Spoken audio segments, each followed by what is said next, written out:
Well, we are live. Thanks for joining, Andrew. I appreciate you, man, and excited to get into things here. And it's been an interesting, I guess, series of events to get to meet you through a good friend of mine, and would love to kind of talk through a little bit of that too. But excited for you to talk a little bit about what you do, and just, I guess, would love for you to start with a brief intro of yourself and all of the exciting things that you do in ministry and beyond. Yeah, no, absolutely.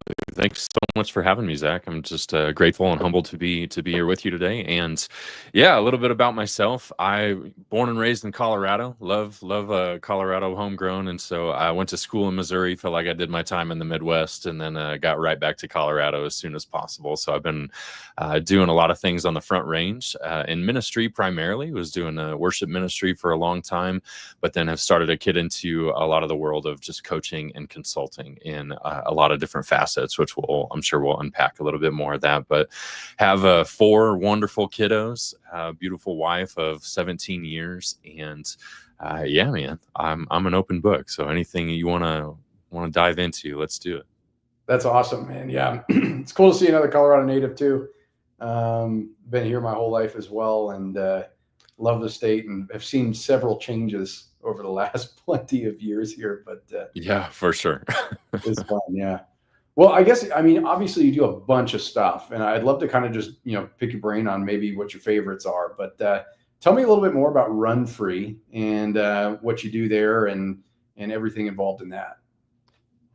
Yeah, so kind of rewind just a little bit. Back in 2015, I was on staff at a church with a guy who felt called to go plant a church, which means basically go start a brand new church. And we got connected to an organization called Nexus, and went through some intentional training and got introduced to a lot of leadership tools that I had never really been privy to understanding or growing in before. And so that was really captivating for me. And one of those tools was called the Vision Frame. And the Vision Frame was initially developed by a guy named Will Mancini, specifically for church leaders initially, but has been utilized in a number of different settings, from ministry to the marketplace and to your own personal life. And so being able to kind of get introduced to some of those tools and resources.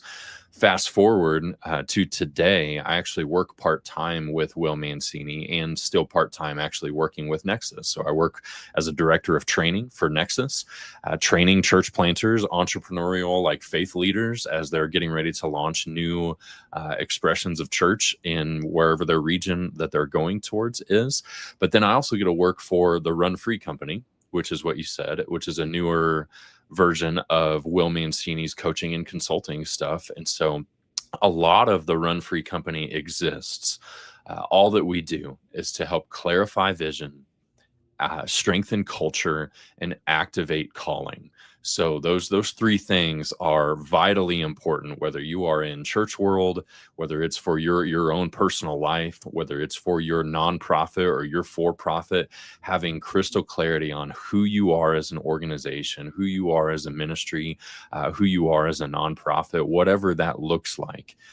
Strengthening your culture, being able to really coach people and just recognize, some of the barriers and the things that like hold people back, and the mindset that we need to have as a leader, some of the limiting beliefs that we have as leaders, but then also being able to recognize, the kind of the calling, or that vocational calling that we have towards a lot of different things. So rather than just seeing ourselves as like, oh, this is my job, but really seeing the work that we do is pretty significant, because we're going to be able to spend 100,000 hours of our life at work, and being able to do things that we actually love, rather than just like getting by and some of that stuff. So being able to understand, what is our unique giftedness, our unique skills and abilities, the kinds of work that actually brings us joy, and being able to do that level of work is really, really significant. So that's kind of what RunFree does, is walking with organizations, churches, nonprofits through the creation of their vision, strengthening their culture, and really activating lives on mission. That's awesome. Yeah, I work with a lot of IT leaders in what I do, and oftentimes we think of leadership as, the big boss, for example. For sure. But obviously within each, subsect of the ministry, there is a leader, and even then, if you're not the boss, you're still meant to be a leader in some capacity, Yeah. in order to just kind of own the way that you're doing things. So I guess I'm curious, maybe in some of these leadership roles, what are some of the biggest challenges that you see? Yeah, specific in like just the relationship between like subordinates and like, big organization, or where do you exactly want me to go with that? Yeah, I think both in relationship with subordinates, or managing up, but also maybe internally, like an issue that someone might have on their own, Yeah. without an interpersonal relationship. Yeah, absolutely. And so I mean, you always start at the top, like leadership, vision, clarity, helping people understand their role within the organization and why they are vital to the success of the mission and the vision of what's actually going on. Getting people to actually own and buy in to the mission and the vision of the organization is substantial. And so I think one of the primary ways that leaders can really leverage that and to get buy-in at a number of different levels in the organization is to invite input into that conversation. So many times, and this is across the board in any industry, some senior leader will have a dream and a plan and all these different things, and they have their way of doing things, and they just hire people to help them fulfill their dream and their vision and their mission. When one of the most effective things that you can do as a leader is to be able to invite input from other people. A number of leaders will say this a number of different ways, but if you really want people to buy in, they have to have an opportunity to weigh in to that conversation and really have just an opportunity to speak into the direction of the organization, to speak into, to be able to ask questions, to offer their discernment, to really improve it, to make it better. What is that actually going to look like, especially with every individual's or every department's kind of expertise, and just saying like, hey, have you thought about this? What about this? Well, hey, we've tried this. Remember that when we did this, it didn't work. Like maybe we need to be curious as to why, but just to be able to have a dream or have a vision and a mission as a senior leader and just say, put it on the table and say to the team, like, man, make this better. How can we do that? So that's one layer of being able to get buy-in from lower level people once they know and they have the opportunity to recognize like, hey, we've been invited into the conversation. We're a part of something, that's much greater. The other thing is to be able to do that in a way that makes people feel like they're a part of something bigger than themselves. And so this is always, typically a wrench. When people are in ministry, when people are involved in nonprofits, if they've signed up to work for those organizations, like they're usually signing up for a specific purpose or for to be a part of something bigger. When you move into the marketplace, it's actually a little bit difficult, I think, to be able to help people recognize, especially in those lower tiers of like the org chart, to really recognize like what value are they bringing to the world and why is this important? Why is it significant? How can you inspire somebody to get up in the middle of their day or early in the morning to actually go do coding or go do troubleshooting or to go dig ditches or something like that, but helping people recognize that their contribution is to something far greater than themselves. I'm reminded of a story, and I'm not sure if this is just like a legend or if this actually happened, but when it's a story that I love to tell, because when you go back to like NASA, and there was like this janitor that worked at NASA, and it was in the 60s when they're like moving towards the push of the man on the moon, and the janitor is asked like, hey, like it was asked by some interviewer almost in a condescending way. He's like, hey, what's it like being a janitor, like cleaning toilets at a place where like these rocket scientists are literally trying to put a man on the moon? And he responded and said, I'm not here cleaning toilets. I'm helping put a man on the moon. Like that's the perspective that this guy had, where it's just like, man, if you could just get that level of intentionality to help people recognize their contribution to a greater vision or greater mission, that's the end goal. And again, that just starts at the top of helping leaders just recognize, man, every department is vital. Every person in that department is vital. And that's a deep work that the CEO level person is called to do. Like that's how they're called to lead. Yeah, yeah, that's awesome. I was at a conference last week, and they had a speaker who said something along the lines of, uh, if you're going to do a survey, actually use the results. So like if you're going to listen to people, if you're going to hear and ask for questions, actually listen to them and actually take action on it. And so one of the things, and I figured maybe you might have a good answer to this. What's a graceful way to, let's say the request was unreasonable, or the request was not the greatest request for change. So you've got you're a boss and you're talking to your subordinate, and they've requested something that would be unreasonable. What are some of the ways that you could gently listen to them, make them feel heard, but maybe not necessarily make that change? Because I know sometimes people might have ways that they want to do things that might not be practical. Yeah. Especially in an IT world, right? Yeah. So yeah. A lot of people have a lot of good ideas, but when you just like get down to brass tacks, you're like, this is not doable. Yeah. Yeah. No, I totally get that. I think the primary thing that I would say is be curious. Like try and understand, where is this request coming from? What is prompting this desire for change? And I think that when we can just because it's a relational aspect, like it's not just technical, knowledge or skills, or like, why are we doing these types of things? Like there's a deeper reason almost all the time with any type of change. Now almost all the time, but let's just go with the affirmative for right now. So almost all the time, the reason for change is a desire to improve something, to improve a product, to improve a service, to improve a user experience, or whatever it might be. And there's a desire for that.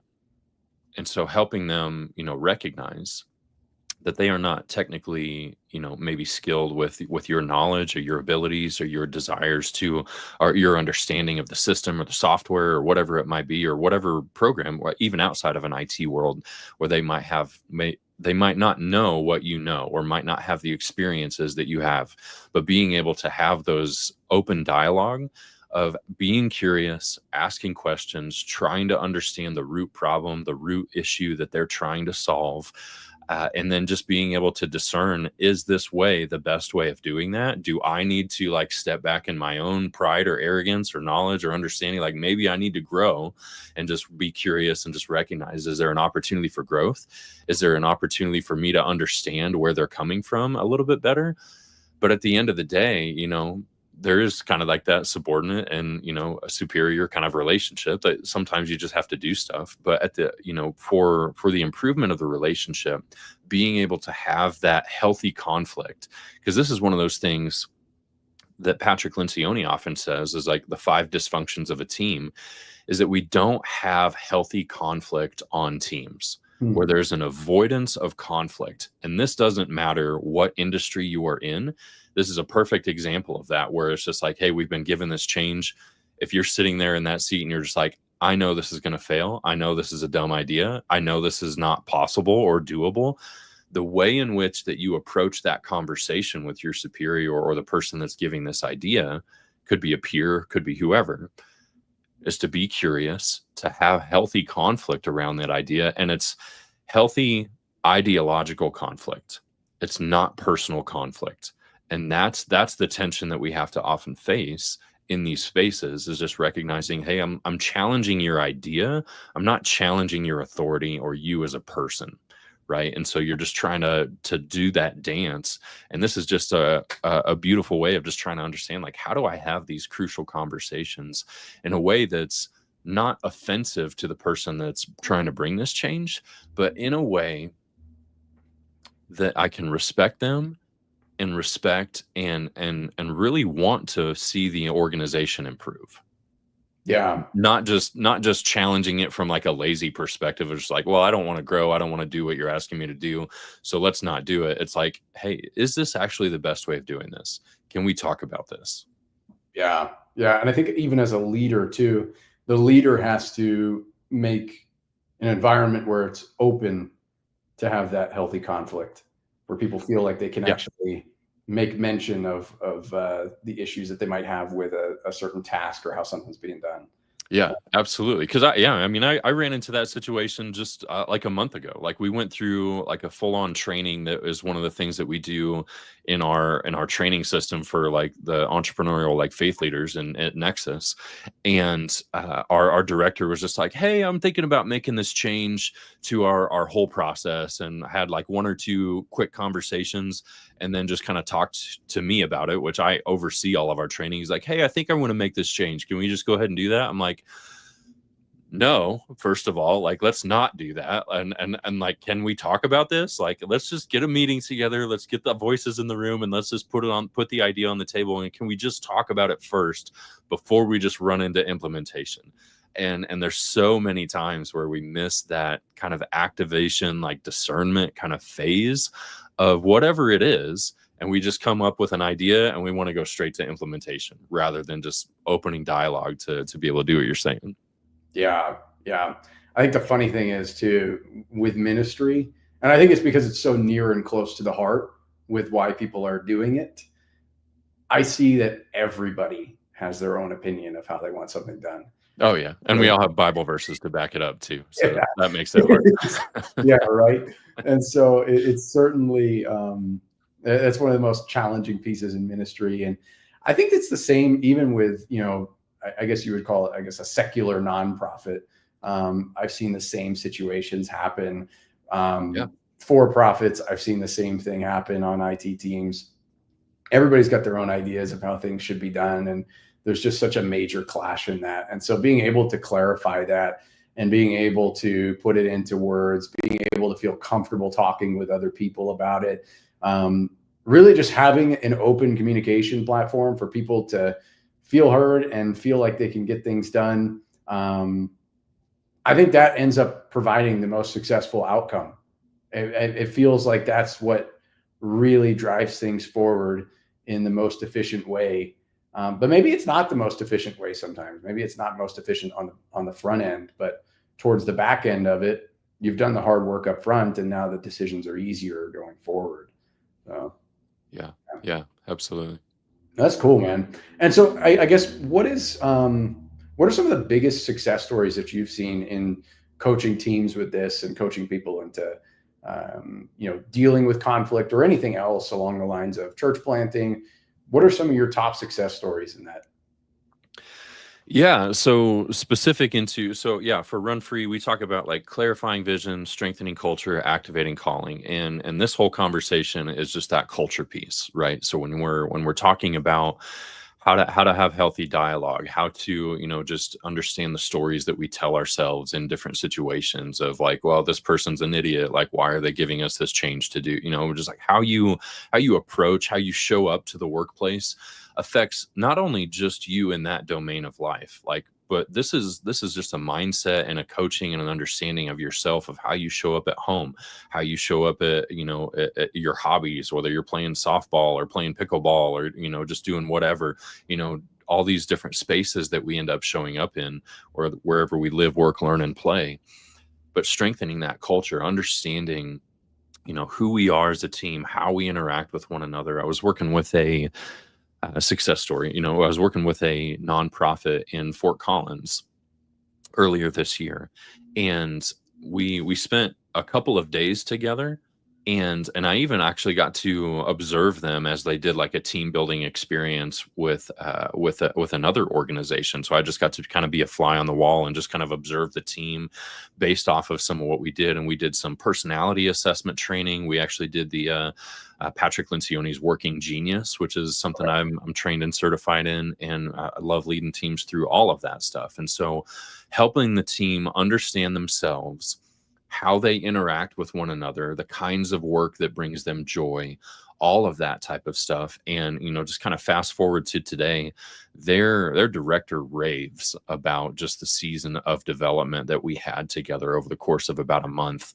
or two, in helping them just know themselves better, learn how to speak to one another better, learn how to interact with one another better, to be more productive, to be more excited about showing up in the workspace, and to be able to like even place themselves in positions of doing work that they love doing even in the midst of being a part of a nonprofit, which is something that they already all believe in, but being able to add their unique value in a certain situation because of their understanding of how they show up in the workplace and even themselves personally has been just phenomenal. So they've just raved about some of the work that we've been able to do.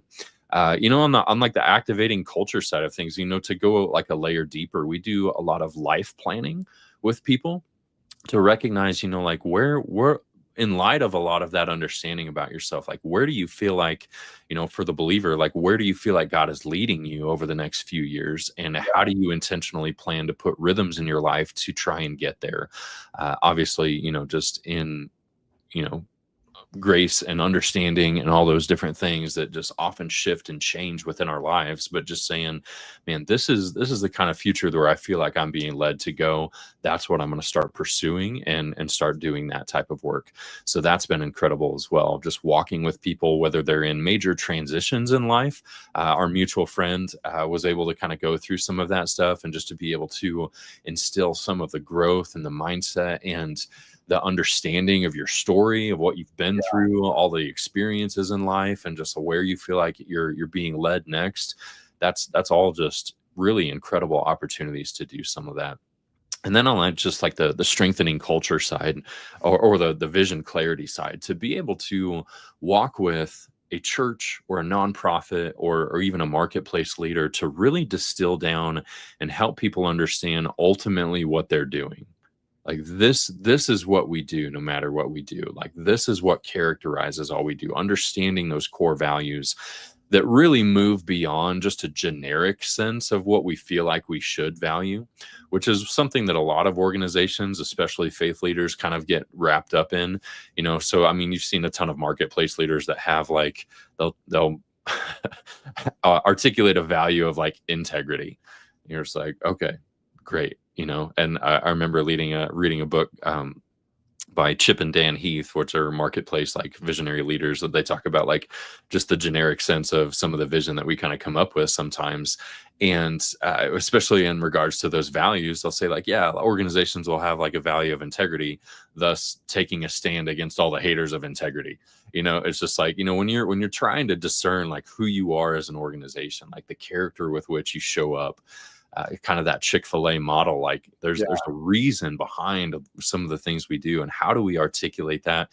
But then more importantly, how do we train that in other leaders? And so we've been able to work with a number of churches in particular, but again, like that nonprofit organization up in Fort Collins, been able to work with them as well to, just recognize, moving past a generic sense of this paragraph long mission statement to really refining just like this is what we do, and having it be something that is memorized, that lives in the organization, is said frequently, and is just owned by everybody that's involved, is a pretty significant step forward for whether you're a church, a nonprofit, or a ministry or marketplace leader. Yeah, that's so cool. Yeah, you see it on every corporate website, right? And I'm guilty of this as well, but I've got like, a mission and vision on my website. But how many people actually read that and really care too much about reading it? All they want to see is the embodiment of those values, and they want to see that we actually operate under that model, I guess. And so being able to do that and to encourage a team in that is awesome. So, yeah, for sure. Cool. Yeah. Well, sweet. Well, I know we're kind of coming up on time here. So what I wanted to do towards the end here is just ask, number one, any additional thoughts that you've got, or like, final thoughts to provide to the audience. But number two, how viewers, churches, nonprofits, or even just people or organizations that need help, how they can get in touch with you, and best way to get a hold of you. Yeah, absolutely. So we'll start with that one. Just runfree.co. So the RunFree company, we do just a lot of work with a number of different leaders. Our primary focus is churches and like strengthening the vision and culture within churches. But we do a lot of work with executive coaching, meta performance coaching, which is a newer model of different things that a lot of our team has been trained in. And so helping executive leaders really step forward and overcome barriers. We do a lot of team coaching as well. within that context with a number of the tools that we've already kind of discussed and talked about. But the RunFree company really exists to help people understand and clarify their vision, strengthen their culture, and activate calling within all of the people that call that culture home. And so the one thing that I would say, just kind of leaving people with is moving beyond a generic sense of vision. Is a lot what you were even saying of just helping people recognize that we always feel like we have to have a mission and a vision statement. And just because every organization has a mission statement, every organization has a vision statement, but they can get very generic and unusable. And they just seem to be kind of like what you're saying, just this thing that exists on our website, and it doesn't really affect anything that we really do. But being able to step back for a second to reassess how we actually talk about what we're doing, how we understand ourselves, where we're going, what we're doing, like whether it's our product line or services or discipleship process or whatever that actually is, rather than assuming that, oh yeah, we just do this and we know we do it just because we've been doing it for forever. To step back for a second, really evaluating deeply the kind of understanding that we have around that, articulating it well, training it well, and others seeing it replicate and multiply and grow and expand is one of those things that brings complexity. That if you're not clear on your vision, your mission, your values, your culture, then man, like you're going in a number of different directions that maybe you were never really intended to go. And having that visionary language and understanding and ownership at all levels of the organization is priceless, truly. Yeah, that's awesome. Yeah, the scariest words, we've done this before, this is how we do it, and so this is why we do it. For sure, man. Yeah, that's awesome, man. Well, Andrew, I really appreciate the time, and it's been a blast getting to know you a little bit better and learn a little bit more about what you do. And so looking forward to that. And yeah, if anybody else is looking for anything that Andrew could help with, reach out. You can reach out to me or him, and we'd love to get you in touch. So thanks again, man. Appreciate it. Thanks, Zach.